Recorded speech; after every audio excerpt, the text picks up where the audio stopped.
සනාල පටක.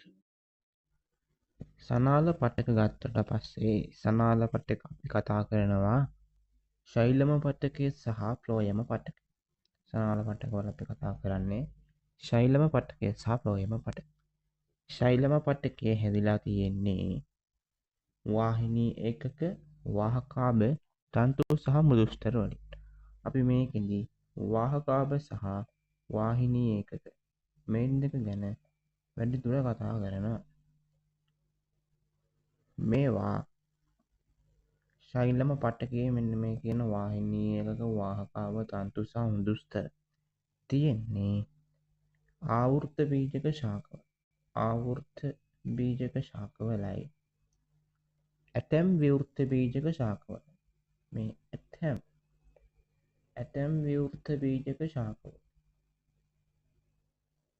මේවා තියෙනවා. මේ වාහිනී ඒකක සහ වාහකාභ ජලය සන්නයනයට වැදගත්.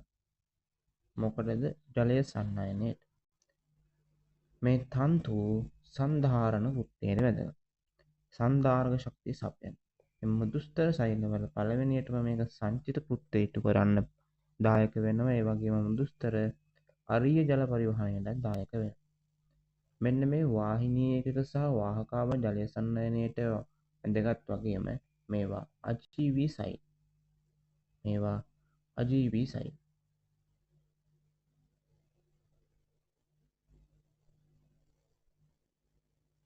ඊට පස්සේ මෙන්න මේ වාහිනී ඒකක සහ වාහකාභ ගැන අපි වැඩිදුර කතා කරමු. වාහිනී ඒකක තියෙන්නේ කොහෙද? සියලුම ආවෘත බීජක ශාකවල තියෙනවා. හැබැයි සමහර විවෘත බීජක ශාකවල පමණයි තියෙන්නේ. වාහිනී ඒකක තියෙන්නේ සියලුම ආවෘත බීජක ශාකවල. ආවෘත බීජකය කියන්නේ බීජය ආවරණය වෙන ඒවා. විවෘත බීජක ශාක කියන්නේ බීජය ආවරණය නොවන ශාක. ඒ කියන්නේ මේ දෙකම තියෙන්නේ බීජ ශාකවල. මේ දෙකම බීජ ශාක. ඊට පස්සේ වාහිනී ඒකකයක හැඩය ගත්තොත් මේක දිගටි සිලින්ඩරාකාරයි. කෙටි සහ පළල්. මේ කෙටි සහ පළල් කියන එක සාපේක්ෂ වෙන්නේ මෙන්න මේ වාහකාභ වලත් එක්ක ගත්තට පස්සේ. එතකොට මේක මේ හැඩය නම් මේ වගේ සිලින්ඩරාකාරයි. මේකේ මේ තියෙන බිත්තිය තුනී බිත්තියක්. ඊට පස්සේ මේ විදියට බිත්තියේ කෝ තියෙනවා. ඒ වගේම මේ හරස් බිත්තිය. හරස් බිත්තිය සජිත්‍ර තලයකින් සජිත්‍ර තලයක් පිහිටලා තියෙනවා. ද්විතීක බිත්ති ලිග්නීන් වලින් ඝන වෙලා තියෙනවා. ද්විතීක බිත්ති ලිග්නීන් වලින් ඝන වෙලා. ඒ හින්දා මේක සන්ධාරණයට උපකාරී වෙනවා. ලිග්නීන් වලින් ඝන වෙලා සන්ධාරණයට උපකාරී වෙන්නේ මොකක් නිසාද? ආතතියක් ඔස්සේ ජල පරිවහනයට මෙන්න මේ සන්ධාරණය කියන එක අවශ්‍යයි. මොකද ජලය පරිවහනය වෙන්නේ ඉතාමත් ආතතියක් එක්ක. මෙන්න මේ සජිත්‍ර තල, මේ හරස් බිත්ති වල තියෙන සජිත්‍ර තල අගින් අග වේලියට සම්බන්ධ වෙලා සෛලම වාහිනියක් හදනවා. මේ තියෙන මේ විදිහට මේවා අගින් අග එකට සම්බන්ධ වෙලා මෙන්න මේ සම්පූර්ණ එකට අපි කියනවා සෛලම වාහිනී. එතකොට සෛලම ඒකක සම්බන්ධ වෙලා සෛලම වාහිනී හැදෙනවා. මෙන්න මේ සජිත්‍ර තල ඔස්සේ නිදහසේ ජලය ගමන් කරන්නේ. කොහොමද ජලය ගමන් කරන්නේ? නිදහසේ. ඊට පස්සේ අපිට තියෙන්නේ වාහකාභ. වාහකාභ නම් සියලුම සනාල ශාකවල තියෙනවා. සියලුම සනාල ශාකවල තියෙනවා. ආවෘතද විවෘතද ඒක අදාළ නැහැ. බීජ රහිත ඒවලද කියලා අදාළ නැහැ. සනාල ශාක නම් ඒ වගේ වාහකාභ තියෙනවා. මේකේ හැඩය ගත්තොත් මේක දිගටි සිහින් දෙකලවර මේ වගේ උල් වෙච්ච හැඩයක් තියෙනවා. මෙහෙම උල් වෙච්ච හැඩයක්. මේකෙත් මේ බිත්තිය කූ වලින් සමන්විතයි. මේකේ ද්විතීක බිත්තිය ලිග්නීන් වලින් ඝන වෙලා තියෙනවා. ඒ හින්දා අරක වගේම මේකත් යාන්ත්‍රික සන්ධාරණයට වැදගත්. ඒ වගේම බිඳ වැටීම වළක්වනවා.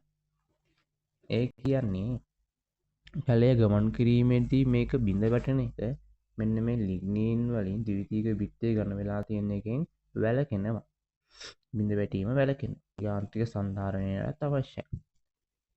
ඒ වගේම මේ කූ පිහිටලා තියෙන්නේ මෙන්න මේ ද්විතීයික බිත්තියේ. ඒ වගේම මේ කූ ජලය සෛලයෙන් සෛලයට පරිවහනය කරන්න. ජලය සෛලයෙන් සෛලයට ගමන් කරන්නත් මෙන්න මේ කූ කියන එක තමයි අවශ්‍ය වෙන්නේ. මෙච්චර තමයි වාහකාව සහ වාහිනියකට ශෛලම පටකය ගැන ඔච්චරයි ඕක ගන්න තියෙන්නේ. ඊට පස්සේ අපි ගියොත් ෆ්ලෝයම පටකය. ෆ්ලෝයම පටකේ කොටස් පිහිටලා තියෙන ආකාරය අපිට දෙකකට බෙදන්න පුළුවන්. ආවෘත බීජක ශාක සහ විවෘත බීජක සහ බීජ රහිත. ආවෘත බීජක වෙනම කොටසක්, විවෘත බීජක තවත් කොටසක් සහ බීජ රහිත ශාක විවෘත බීජක ශාකත් එක තමයි ගියන්නේ. ආවෘත බීජක ශාකවල පෙනේර නල ඒකක තියෙනවා. මෙන්න මේක විශේෂයි. සහචර සෛල මෘදුස්තර තන්තු තියෙනවා. ඒ වගේම විවෘත බීජක ශාක සහ බීජ රහිත සනාල ශාක. සනාල ශාක වෙන්න ඕන. ඇයි මේක සනාල පටගෙන යන කතා කරන්නේ? විවෘත බීජක ශාක සහ බීජ රහිත සනාල ශාකවල මෙන්න මේ පෙනේර නල ඒකක වෙනුවට තියෙන්නේ පෙනේර සෛල. මොනවද තියෙන්නේ? පෙනේර සෛල. ආවෘත බීජක ශාකවල නම් සහචර සෛල තියෙනවා. හැබැයි විවෘත බීජක ශාකවල සහ බීජ රහිත ශාකවල සහචර සෛල නැහැ. හැබැයි මෘදුස්තර සහ තන්තු තියෙනවා. මෘදුස්තර සහ තන්තු තියෙනවා.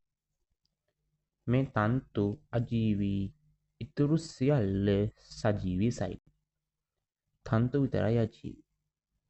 දැන් මේකේ පෙනේර නල ඒකක සහ සහචර සෛල ගැන තමයි වැඩි දුර කතා කරන්න තියෙන්නේ. පෙනේර නල ඒකක ගත්තට පස්සේ මේ පෙනේර නල ඒකකවල න්‍යෂ්ටි රයිබසෝම රික්තක කැපී පෙනෙන රික්තක හෝ සෛල සැකිලි මෙන්න මේ මුකුත් නැහැ. මේකේ ප්ලාස්මයත් පර්යාන්තයේ 3 ස්තරයක් ලෙස තියෙනවා. ඒ කියන්නේ සෛලය මෙහෙමනම් සෛල ප්ලාස්මය මෙන්න මේ පර්යාන්තයට පමණක් සීමා වෙලා තියෙනවා. ඊට පස්සේ මේ වගේ න්‍යෂ්ටි රයිබසෝම රික්තක සහ සෛල සැකිලි නොමැති වීමත් ප්ලාස්මය පර්යාන්තයේ 3 ස්තරයක් ලෙස පිහිටීමත් පෝෂක නිදහසේ ගලා යාමට උපකාරී වෙනවා. අපි දන්නවා ෆ්ලෝයම පටකයෙන් කරන්නේ පෝෂක, සෛලම පටකයෙන් කරන්නේ ජලය. ඊට පස්සේ මේ පෙනේර නල ඒකක මේ විදිහට සම්බන්ධ වෙලා පෙනේර නල සාදන. මොනවද සාදන්නේ? පෙනේර නල. මේ පෙනේර නල ඒකක අතර තියෙන මෙන්න මේ හරස් බිත්තිවල මේ වගේ ජිද්‍ර තියෙනවා. මේ ජිද්‍ර තියෙන හින්දා අපි මේකට කියනවා පෙනේර ජිද්‍ර සහිත තලයක් පිහිටන හින්දා අපි මේකට කියනවා පෙනේර තලය කියලා. මේ පෙනේර තලය ද්‍රව්‍ය ගලා යාමට උපකාරී වෙනවා. ද්‍රව්‍ය ගලා යාමට උපකාරී වෙනවා කියන්නේ ද්‍රව්‍ය ගලා යන්නේ මේ විදිහට මේ හරස් බිත්තිවල ජිද්‍ර තියෙන පෙනේර තලයක් තියෙන නිසා. ඔච්චර තමයි පෙනේර නල ඒකක ගැන තියෙන්නේ. ඊට පස්සේ සහචර සෛල වලින් ද්‍රව්‍ය ගමන් කරන්නේ නැහැ. මෙන්න මේක විශේෂයි. ද්‍රව්‍ය ගමන් කරන්නේ නැහැ. කියන්නේ පෝෂක ගමන් කරන්න බෑ මේක හරහා. මේක තියෙන්නේ පෙනේර නල ඒකකයට යාබද. මේක පෙනේර නල ඒකකය නම් මේ තියෙන්නේ පෙනේර නල ඒකකය නම් මේක තමයි සහචර සෛල. මේක පෙනේර නල ඒකකයට යාබදව ප්ලාස්ම බන්ධ වලින් මේ කොළ පාටට මේ ප්ලාස්ම බන්ධ වලින් මේක සමන්විත වෙනවා. සමන්විත කියන සම්බන්ධ වෙලා තියෙනවා. මෙන්න මේ සහචර සෛලේ නම් න්‍යෂ්ටියක් තියෙනවා, රයිබසෝමක් තියෙනවා. අන්න ඒ හින්දා පෙනේර නල ඒකකයේ කෘත්‍ය පාලනයටත් මෙන්න මේකේ සහචර සෛලයේ තියෙන න්‍යෂ්ටි සහ රයිබසෝම උපකාරී කරනවා.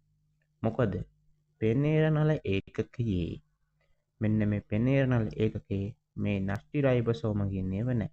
හැබැයි සහචර සෛලයේ යාබදව ප්ලාස්ම බන්ධ වලින් සම්බන්ධ වෙලා තියෙන නිසා ඒකේ න්‍යෂ්ටිය සහ රයිබසෝම තියෙන නිසා පෙනේර නල ඒකකයේ කෘත්‍ය පාලනයට මෙන්න මේ සහචර සෛල උපකාරී වෙනවා.